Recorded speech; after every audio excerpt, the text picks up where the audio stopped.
ជំរាបសួរបងប្អូនទាំងអស់គ្នាថ្ងៃនេះចង់បង្ហាញទុរេនកូនទុរេនមួយដើមនេះបងប្អូននេះអានេះវាពីងពីងក្រហមស៊ីបងប្អូននេះហើយអានេះដើមវាយើងដាំដំណើរគ្នាជាមួយនេះនេះ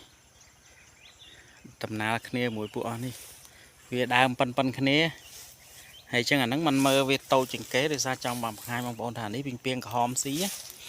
ហើយវាស៊ីងាប់ជ្រុះទាំងអស់ហ្មងជ្រុះស្លឹកតាំងពីនៅវាតូចចឹងទៅវាមានលំពងមួយនេះលំពងមួយវាដោះចេញពីនេះហើយយើងទុកអាលំពងមួយហ្នឹងឥឡូវនេះយើងចាប់ផ្ដើមថែវារយៈពេលចូលមួយឆ្នាំហ្នឹងឥឡូវឃើញថានេះអាលំពងវានេះវាតូចវាធំជាងអាដើមតកមុនទៀតហើយវាសភាពវាប៉ុណ្នេះនេះបងប្អូននេះល្អហ្មងហើយនេះគឺគាត់ចង់បង្ហាញបងប្អូនថាទុរេនដែលវាមានបញ្ហាជំងឺហ្នឹងយើងអាចព្យាបាលវាបានដែរយើងថែវាអានេះដូចជាខ្ពស់បន្តិចកាត់ឲ្យចោលហ្នឹងឯងប៉ុណ្ណឹងហើយកមុនយើងគិតថាវាដូចជាតោមិនរួចយើងគិតថាវាអន់វាអីយើងចង់ដាំសារថ្មីប៉ុន្តែយើងព្យាយាមថែវាទៅឥឡូវផ្លែកយើងរៀងភ្លេចទៅបានគួរសមហើយនេះប៉ានេះយើងចាត់ទុកថាវារស់ហើយវាមិនអីកាន់តែថាវាតូចជាងគេបន្តិចតូចជាងអាដើមដែលដាំសបាល់គ្នា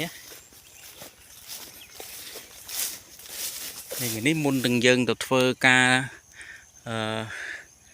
កាត់មែកមកជុលខ្មៅនៅខាងនោះយើងមកមើលដើរមើលនៅតាមផ្លូវនេះយើងដើរមើលវាលេងសង្កេតមើលត្រួយមើលអីវាអញ្ចឹងណាហើយលោវាមានឈឺមានអីនេះដល់នេះអញ្ចឹងឃើញស្នាមយើងកាត់នោះវាបោសជាវាអញ្ចឹងនេះវាមិនជាបញ្ហាទុរេនវាតែងតែមានអញ្ចឹងវាបោសមើលវាជាវាលាបថ្នាំយើងមិនបាច់លាបថ្នាំវាជាដែរហ្នឹង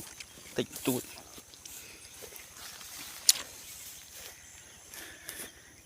យើងសង្កេតមើលបណ្ដាខណ្ឌថាដូចអានេះ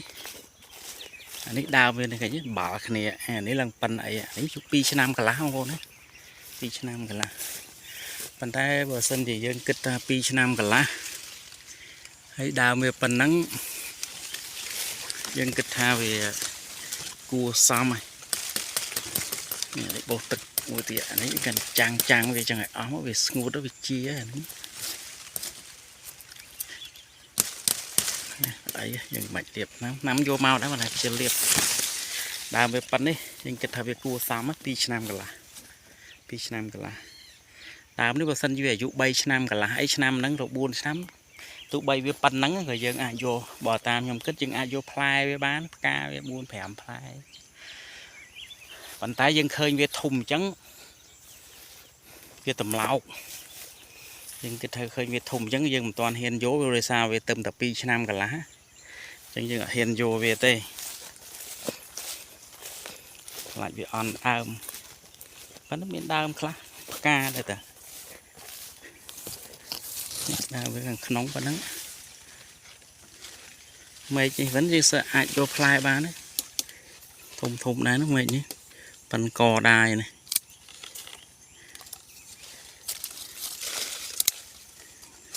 អាហ្នឹងយើងសៃវាខ្លះតែងមែកខ្លះខ្ញុំកាត់ចោលខ្លះនេះវាឆ្អៀតពេកហ្នឹងហើយយើងដើរហ្នឹងគឺយើងដើរកាត់អញ្ចឹងនេះឃើញដើរកាត់អញ្ចឹងនោះបោសនេះមួយនោះលើហ្នឹងមានប៉ុណ្ណឹងប៉ុន្តែគាត់ថាចង់បង្ហាញបងប្អូនឃើញថាទុរេននេះអានេះវាស៊ី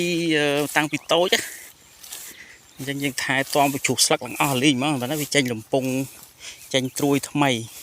ហើយយើងថែអាត្រួយថ្មីហ្នឹងមកហើយយើងគិតថាវាងាប់ប៉ុន្តែដល់ហើយវាអត់ងាប់